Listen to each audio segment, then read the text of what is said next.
Let's go! Yo, what's up guys? Ici Laurent, puis aujourd'hui je vais vous parler de motivation. Donc la motivation, qu'est-ce que c'est, puis comment être plus motivé dans la vie. Alright, fait que la motivation c'est quoi? La motivation c'est l'ensemble des éléments qui poussent quelqu'un à prendre action en vue d'accomplir un goal ou une ambition. Il y a deux types de motivation.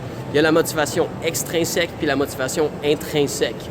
La motivation extrinsèque, c'est simple, c'est une motivation qui provient de sources externes, donc qui provient de stimuli qui viennent de l'extérieur. Par exemple, une compétition avec un incitatif dans les compagnies, on voit souvent ça. Ça, c'est un exemple de motivation extrinsèque. On a tout un ami qui dit tout le temps, comme tu lui suggères des choses, puis là, il dit « Ah, mais si tu viens avec moi, je vais le faire. » Parce que cette personne-là a besoin de motivation qui vient de l'extérieur, a besoin d'éléments extérieurs pour le stimuler à prendre action. La motivation intrinsèque, en revanche, c'est une motivation qui vient de l'intérieur. Donc, c'est de prendre action avec un stimulus qui provient de valeurs, de croyances ou d'objectifs qui viennent de nous. Donc, ça a moins attrait à chercher à se motiver de l'extérieur, ça a plus attrait à être motivé, à devenir quelqu'un de motivé. Puis comment devenir quelqu'un de motivé, c'est super simple. Il y a 3 choses que je vous recommande. Numéro 1, écris tes objectifs. Écris tes goals sur une feuille avec un crayon, pas sur l'ordinateur. Sur une feuille avec un crayon. Tous tes objectifs, du plus simple au plus malade mental. On s'en fout. Ce que tu veux, c'est même écrire, si tu veux acheter un ballon de soccer, tu l'écris. Si tu veux grimper le mont Everest, tu l'écris. Puis ce que ça fait écrire ces goals, c'est tellement puissant parce que ça te stimule à prendre action inconsciemment dans le futur.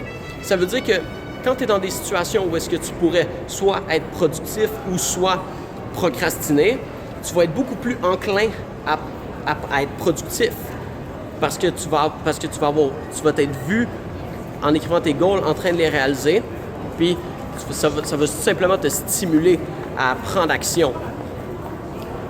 La deuxième façon, c'est apprends à dire oui plus souvent, mais pas à n'importe quoi.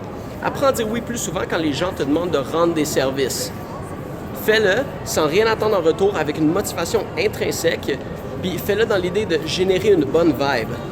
Ça que ça fait, c'est simple, ça fait juste entraîner ton cerveau à être stimulé par des choses positives, donc à être motivé lui-même. Donc, un moment donné, tu n'as même plus besoin de penser ou de te motiver pour rendre service aux gens. Tu veux juste le faire naturellement, puis tu deviens quelqu'un naturellement nice. Aussi, dis oui à des choses qui te font sortir de ta zone de confort. Il y a quelque chose de magique à affronter ses peurs, parce que ça crée un déséquilibre en toi, puis ça te force à changer, à mieux apprendre à te connaître, tes forces, tes faiblesses, puis tout simplement, tu fais juste t'améliorer en tant que personne à chaque fois que ça arrive, puis à chaque fois, tu te renouvelles en cette version de toi que tu ne savais même pas que tu pouvais être. Fait comme, si quelqu'un te demande de goûter à quelque chose, je sais pas, un aliment que tu crois que tu n'aimes pas, goûte-y quand même, dis oui, essaye. Si, mettons, quelqu'un t'invite à un cours de danse, vas-y, tu sais pas si tu vas aimer ça, tu sais pas si tu vas être bon. Puis, mon préféré, moi, c'est parle à des inconnus. Ça, c'est tellement chill. What's up? Puis à chaque fois que tu parles à un inconnu, exemple, ben tout simplement, tu deviens meilleur socialement, puis tu deviens plus charismatique avec le temps. Puis, ce que ça fait dire oui à ces choses-là, accepter de rendre des services, puis accepter ses peurs, ce que ça fait, c'est que ça crée un momentum dans ta journée, puis à un moment donné, plus que ça avance, plus que ta journée avance, ta coupe se remplit, puis à un moment donné, ta coupe déborde.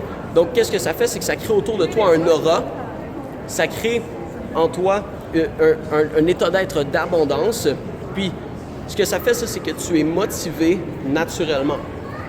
Tu es motivé par défaut. Tu n'as même plus besoin de penser à te motiver par des choses extérieures parce que tu deviens motivé naturellement. C'est malade mental. Puis la troisième chose que je peux vous dire pour être motivé, puis comme là, je vais vous larguer la sauce de la motivation, là, parce que je sens qu'il y a beaucoup de monde qui en a besoin ce temps-ci. C'est sois connecté à ta mortalité. Accepte le fait que tu pourrais mourir n'importe quand. Souvent, moi, je vais marcher à l'extérieur sur le pont, puis comme, je regarde en bas, puis je suis comme, qu'est-ce qui m'empêche de sauter? C'est parce que je sais que j'ai trop à donner à ce monde-là. Donc, puis que je sais que je veux laisser des choses, je veux léguer des choses en héritage à ce monde-là. Je veux donner le plus de moi-même. Fait que je ne serai pas prêt à sauter tant que je ne me serai pas accompli à 100%. Donc, check. Si tu savais que tu avais juste 24 heures à vivre, est-ce que tu perdrais autant de temps avec des trucs inutiles que tu sais consciemment qui servent à rien? Je pense pas, là. Je pense que tu passerais du temps avec des choses qui sont vraiment importantes pour toi. Des objectifs que tu as voulu atteindre mais que tu n'as pas atteint. Des personnes avec qui tu voulais passer plus de temps mais avec qui tu n'as pas passé nécessairement autant de temps que tu voulais. Des voyages que tu n'as pas fait que tu veux faire. Puis check, dans la vie, des fois, tu vas falloir que tu prennes des décisions. Ça va peut-être pas faire l'affaire de tout le monde autour de moi. Puis tu vas peut-être avoir de la douleur, ressentir un choc émotionnel ou quelque chose, un déséquilibre émotionnel. Mais c'est normal. Puis pourquoi? Parce que la vie, son meilleur moyen de te forcer à prendre action ou de t'inspirer à changer, c'est de te donner de la souffrance. On remarque souvent, quand il y a beaucoup de gens qui subissent des gros chocs émotionnels, c'est pas rare qu'on les voit comme remonter, se remettre en forme, accomplir des choses comme que tu croyais jamais que ces personnes-là étaient capables de le faire. C'est parce que la douleur sert à une chose et c'est à nous rendre plus forts. Mais tu veux t'assurer de pouvoir faire ces choses-là, de pouvoir passer à travers cette douleur-là émotionnelle avant que tu meurs. Tu veux pas arriver sur ton lit de mort et te dire comme « What's up, dude? » Tu veux pas arriver sur ton lit de mort et te dire comme « Fuck, j'ai pas l'impression d'avoir vécu. » Vivre, c'est une forme de souffrance, mais c'est une forme... C'est à travers cette souffrance-là, justement, que tu grandis et que tu deviens plus fort. Donc, sur ce, j'espère que vous avez aimé la vidéo. C'est ça qui est ça, la motivation. Attaquez cette vie-là. Niaisez pas. Laissez un commentaire, partagez, montrez-la à quelqu'un si vous avez aimé cette vidéo-là. Surtout, abonnez-vous à la chaîne, puisqu'il y en a plus qui s'en vient, à 100%. Je suis prêt, je suis là. Fait que, sur ce, c'est Laurent. Soyez fucking awesome.